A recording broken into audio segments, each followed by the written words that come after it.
শুধু বাংলাদেশের অবসরপ্রাপ্ত সেনাকর্তারা নয়, এবার যুদ্ধজিগির বিএনপি নেতার। এবার বাংলা, বিহার, ওড়িশাকে দাবি করে বসলেন বিএনপির যুগ্ম মহাসচিব রিজভী।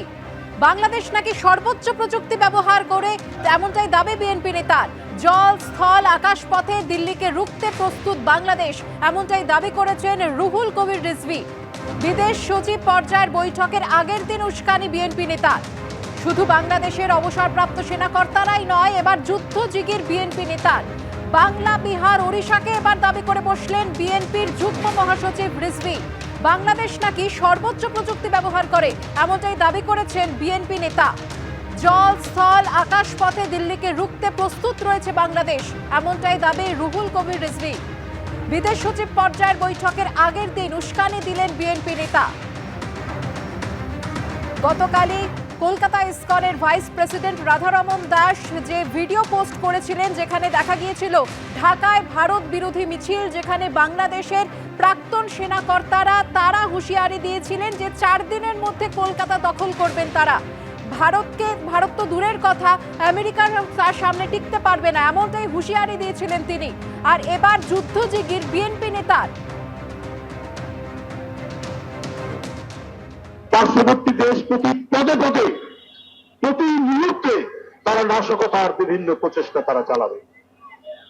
তাদের অভ্যুত্থানের পর্যায়ে তারা চট্টগ্রামকে ভারতের অংশ বলে দাবি করবে বলেছে।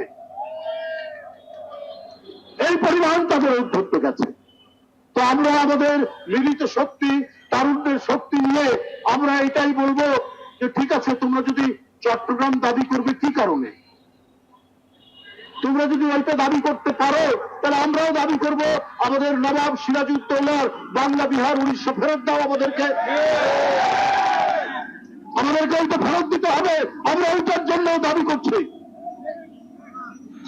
এই সমস্ত ফাঁপা এবং ফাঁকা আওয়াজ দিয়ে কিছু হবে না। আমরা একেবারে নিরানন্দ নই, অবলম্বনহীন নই। আমরা বাংলাদেশের মানুষ, আমরা সর্বোচ্চ প্রযুক্তি ব্যবহার করতে জানি। আমরা আমাদের দেশকে রক্ষা করার জন্য আকাশ, পাতাল, ভূমি, পানি প্রত্যেকটি জায়গায় আমাদের যে শক্তি, আমাদের যে সশস্ত্র বাহিনীর, আইনসঙ্গত বাহিনীর যে শক্তি, সে শক্তিও কিন্তু কম নয়। 18 কোটি দেশের মানুষ, বন্ধুরা, আমরা প্রত্যেকটি দিক থেকে আমরা এই দিল্লির আগ্রাসনকে প্রতিহত করতে আমরা প্রত্যেকেই প্রস্তুত রয়েছি। বিএনপির প্রবীণ নেতা তিনি দাবি করছেন যে বাংলাদেশ সর্বোচ্চ প্রযুক্তি ব্যবহার করে, কিন্তু উন্নত প্রযুক্তি ব্যবহারে অনেক পিছিয়ে রয়েছে বাংলাদেশ। বিশ্বের 12টি নিম্ন মধ্যবিত্ত দেশের মধ্যে স্মার্টফোন ব্যবহারে বাংলাদেশ রয়েছে 10ম স্থানে। এমনকি মোবাইল ফোনে ইন্টারনেট ব্যবহারেও বাংলাদেশ সবার চেয়ে পিছিয়ে। হাসিনা সরকার ডিজিটাল বাংলাদেশের নামে প্রচুর টাকা খরচ করলেও স্মার্টফোনের দাম নাগালে আসেনি নিম্ন মধ্যবিত্ত শ্রেণী।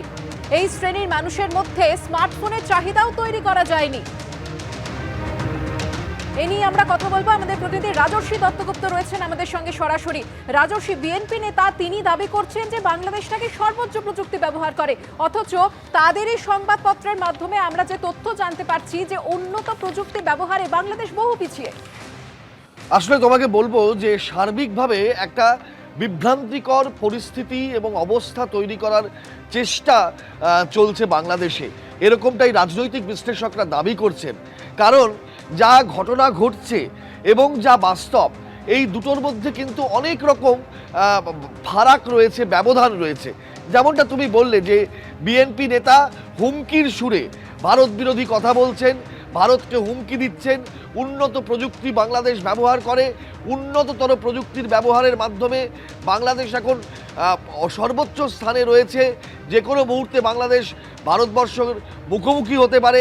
এই ধরনের নানা কথা শুধু রিজভী নন, একের পর এক বাংলাদেশের নেতারা বলে চলেছেন, বিভিন্ন দলের, বিভিন্ন সংগঠনের, এমনকি প্রাক্তন সেনাকর্তারাও। এইরকম একটা আবহ তৈরি হচ্ছে, অথচ বাস্তবটা হচ্ছে যেটা পরের তথ্য, যেটা আমরা প্রথম আলো সূত্রে জানতে পারছি, যে বাংলাদেশে ডিজিটাল স্মার্টফোন যেটা প্রত্যেকের হাতে এখন রয়েছে এবং ভারতবর্ষে যার তুমুল চাহিদা, বাংলাদেশে সেই চাহিদা, সচেতনতা কোনোটাই তৈরি করা যায়নি। এমনকি বাংলাদেশের মানুষ, অধিকাংশ মানুষ এখনও স্মার্টফোনে ইন্টারনেট সংযোগের বাইরে রয়েছেন।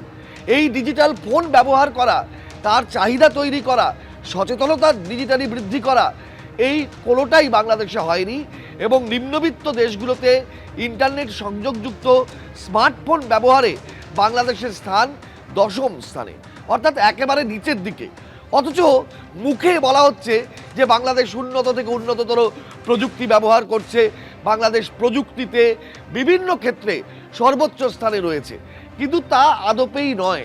যেমনটা আর্থিকভাবে বাংলাদেশ ক্রমশ পিছিয়ে যাচ্ছে, এবং এই যে অন্তর্বর্তী সরকার তৈরি হয়েছে তারপরেও একের পর এক দেখা যাচ্ছে বাস্তব রিপোর্টে, যে বাংলাদেশের রিপোর্টেই দেখা যাচ্ছে যে আর্থিকভাবে এই চলতি আর্থিক বছরে বাংলাদেশে রাজস্ব ঘাটতি একটা তীব্র থেকে তীব্রতর জায়গায় গিয়ে পৌঁছচ্ছে। হাজার হাজার কোটি টাকা আয়কর তোলা বাকি রয়েছে, লক্ষ্যমাত্রা পূরণ কোনো জায়গায় হয়নি, সেটা ভ্যাটের ক্ষেত্রে হোক, অন্যান্য ক্ষেত্রে হোক। কিন্তু বলা হচ্ছে যে বাংলাদেশ সমস্ত রকম দিক দিয়ে আর্থ সামাজিক পরিকাঠামো পরিস্থিতি অবস্থানের দিক থেকে অত্যন্ত শক্তিশালী হয়ে উঠছে।